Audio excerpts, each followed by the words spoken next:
નમસ્કાર, આપ જોઈ રહ્યા છો ગુજરાત બુલેટિન ન્યૂઝ. હવે છે અગત્યના સમાચાર.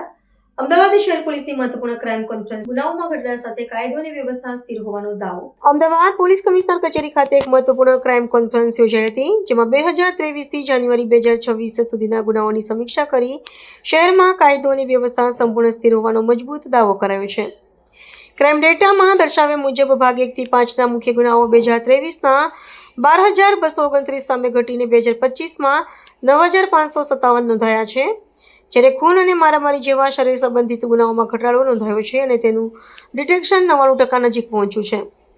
આ ઉપરાંત મિલકત સંબંધિત ગુનાઓમાં ડિટેક્શન વધારવાની સાથે 3 વર્ષમાં આશરે 32%નો ઘટાડો, 2023ના 626 કેસ સામે મહિલા સંબંધિત ગુનાઓમાં નોંધપાત્ર ઘટાડો અને એટ્રોસિટીના ગુનાઓમાં 40%નો ઘટાડો નોંધી ક્રાઇમ ડેટામાં મોટો સુધારો દર્શાવાયો છે.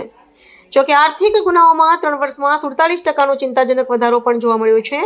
ગુના ડિટેક્શનમાં સુધારો લાવવા સીસીટીવી પ્રોજેક્ટ પર વિશેષ ચર્ચા કરાઈ હતી, જેમાં લોકભાગીદારીથી 24,000થી વધુ કેમેરા સ્થાપિત કરી તેની ફીડ પોલીસ સ્ટેશન અને કંટ્રોલ રૂમમાં આપવામાં આવી છે.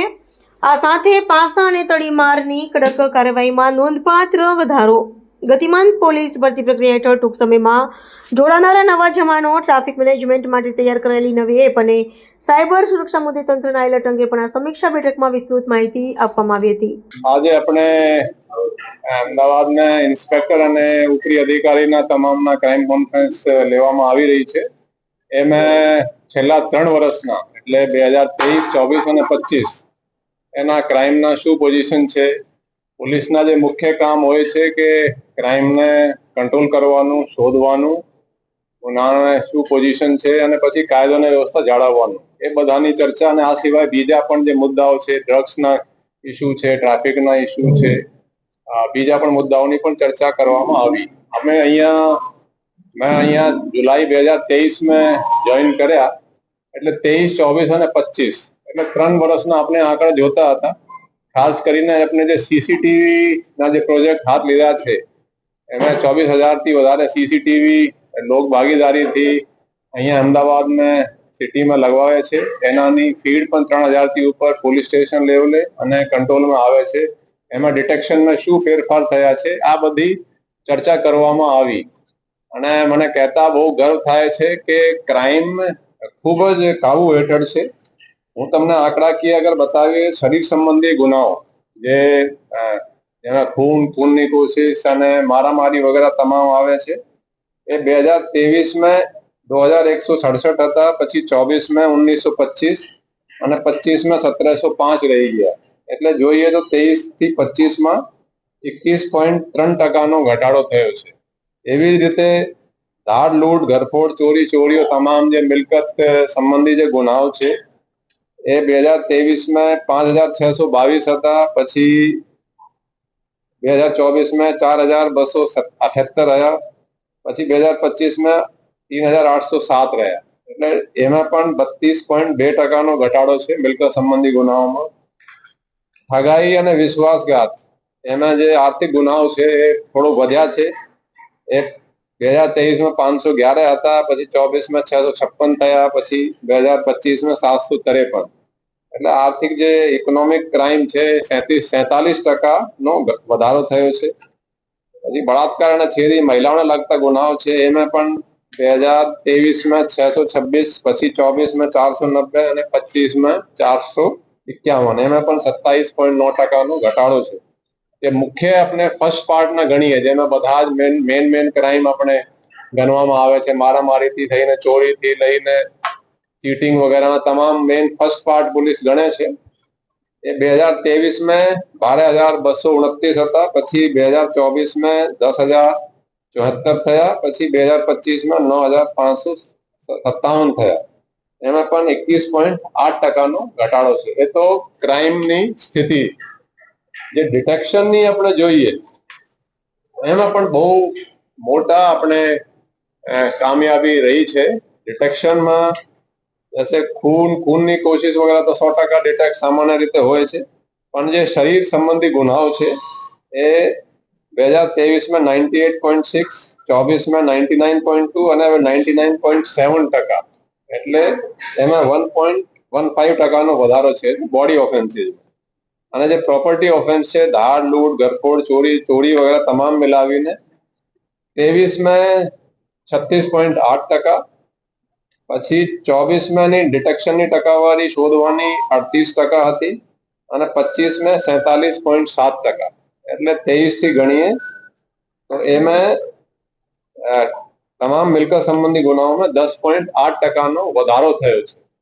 હવે પહેલા ચોરીઓ થતી હતી, ચાહે વાહન ચોરી હે કે ઘરફોડ ચોરીઓ હોય, ડિટેક્શન ઓછી હતી અને એના મુખ્ય ફાળો આપ તમામ જે અમદાવાદના જે લોકોએ સહયોગ આપ્યા સીસીટીવી લગાડવામાં, એમાં આપણે મોટી સફળતા હું એમને ગણું છું. પછી સુપરવિઝન પણ આપણે કડક કર્યા છે. પોલીસ પેટ્રોલિંગ કરે છે, ડીસીપી સુધીના અધિકારીઓ સેન્સિટિવ એરિયા પેટ્રોલિંગ કરે છે, વાહન ચેકિંગ પણ આપણે કરાવીએ, નાઇટ રાઉન્ડ બહુ ઇફેક્ટિવ કર્યા છે. પોલીસ નાઇટ રાઉન્ડ બરાબર કરી રહી છે. એમાં આવીને એક રજીસ્ટર છપાવીને દર નાઇટ રાઉન્ડ વખતે 2 થી 3 ની વચ્ચે આવીને સહી કરે છે. પછી સુપરવિઝન અધિકારી નાઇટમાં નીકળીને જોઈ શકે, 4 વાગે જ આવે, જો એ સહી નહીં મળે તો એબસેન્ટ ગણીને એને કાર્યવાહી કરવામાં આવે. ઓવરઓલ સુપરવિઝનનો પણ ઇફેક્ટિવનેસ વધારી છે અને ક્રાઇમ ખૂબ જ કાબુ હેઠળ છે. બાકી આની વિગત તમામ આપને મળી જશે. તડીપારના જે કેસો આપણે જોયા, એ તડીપાર પહેલે 23 में 136, 24 में 152 અને 25 में 259. એમાં પણ 90% વધારે તડીપારના કેસો મૂક્યા અને પાસામાં 706 23 में હતા, પછી 24 में 953 અને 25 में 1109. એમાં પણ 57%નો વધારો છે. એ બધી ડિટેલ આપણે પ્રેસ નોટ સાથે આ બધી આંકડાકીય જ આપણે આપી રહ્યા છીએ. એકંદરે આને લો એન્ડ ઓર્ડરમાં ગણીએ તો આપણે એ પણ ખૂબ જ કાબુ હેઠળ છે. મોટા મોટા ઓપરેશન્સ પોલીસે કર્યા છે. ચંડોલા તલાવના આપ જાણી શકો કે કોઈ ઇસ્યુ વગેર આપણે સ્મૂથલી થઈ ગયા. એટલે હું કહી શકું કે મને 2.5 વર્ષથી વધારે સમય અહીંયા થઈ ચુક્યો છે અને ક્રાઇમ પણ કાબુ હેઠળ છે અને કાયદો વ્યવસ્થા પણ ખૂબ જ કાબુ હેઠળ છે. સાયબર ક્રાઇમ અને ટ્રાફિકની સમસ્યા વધારે છે, એને નિવારવા માટે શું કરવું? સાયબર ક્રાઇમની સંખ્યા પણ વધી છે, એ પણ આંકડામાં છે અને ટ્રાફિકના ઇસ્યુ પણ વધ્યા છે. ટ્રાફિકના ઇસ્યુ ખાસ કરીને અહીંયા સુભાષ બ્રિજ બંધ થયા પછી થોડા મ્યુનિસિપલ કોર્પોરેશનના કામો પણ થોડું ચાલે છે, એના પણ એક કારણ છે. પણ આપણે ટ્રાફિક બ્રિગેડની પણ રિક્રુટમેન્ટ પ્રોસેસ પૂરી થઈ છે. અમે 650 જેટલા ટ્રાફિકના જે બ્રિગેડના જવાનો છે એ આપણે જોઈન કરશે. એમાં લગભગ 450 એ ટ્રેનિંગ પૂરી કરીને જોઈન પણ કરી લીધા છે અને બાકી જે નહીં આવ્યા એની પછી બીજી એ રીતે ટ્રેનિંગ ચાલી રહી છે. તો અમને પોલીસ પણ થોડી વધારે મૂકી છે. તો ટ્રાફિકના માટે આપણે એની હાજરી સુનિશ્ચિત કરવા માટે એની એપ પણ એક તૈયાર નવી કરાવેલી હતી. એટલે આમ પોલીસ તો બહુ મહેનત કરી રહી છે, પણ લોકો પણ એ પબ્લિક ટ્રાન્સપોર્ટ વધારે ઉપયોગ કરે. કેમ કે અત્યારે પહેલા એક ઘરમાં એક જ ગાડી માંડ મોટરસાયકલો રહેતી હતી, હવે 4 ગાડીઓ રાખે છે અને 2 હસબન્ડ વાઈફ અને બાળકો. એટલે ગાડીઓનું પ્રમાણ વધી ગયું છે, સંખ્યા વધી ગઈ છે. એટલે આપણે થોડી ટ્રાફિકના ઇસ્યુ છે, પણ આપણે એને નિવારવા માટે અધિકારીઓ પણ સિનિયર રોડ ઉપર રહે, ડીસીપી સુધીના અધિકારીઓ અત્યારે રોડ ઉપર રહે છે, એ પણ સૂચનાઓ આપી છે.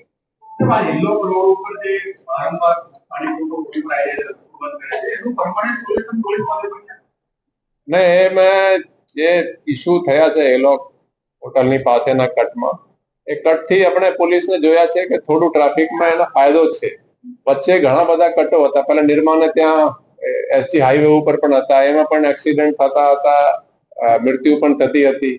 આપણે મૃત્યુના આંકડા પણ રોડ એક્સિડન્ટમાં ઘટ્યા છે. એના કારણ એ પણ છે કે ઘણા બધા કટો જે અનનેસેસરી કટો હતા, એવો કોઈ ઇમ્પોર્ટન્ટ માણસ હોય, કોઈના હોટલ હોય, કોઈના બીજા કોઈ પેટ્રોલ પંપ એના આગે કટ થતા હતા, એ આપણે થોડા અમુક બંધ કરાયા છે. તો એ કટ બંધ થવાથી થોડું ટ્રાફિકને ફાયદો થયો છે અને જે લોકો આ કરી રહ્યા છે એના વિરુદ્ધ આપણે ગઈકાલે ગુના પણ નોંધ્યા છે અને એમાં પોલીસ કાયદેસરની કાર્યવાહી કરશે. 2024-25 સાથે કોર્પોરેશન સાથે વાતચીત કરીને સંદેશમાંથી વહીવટી બંધ છે, એ કામો એના માટે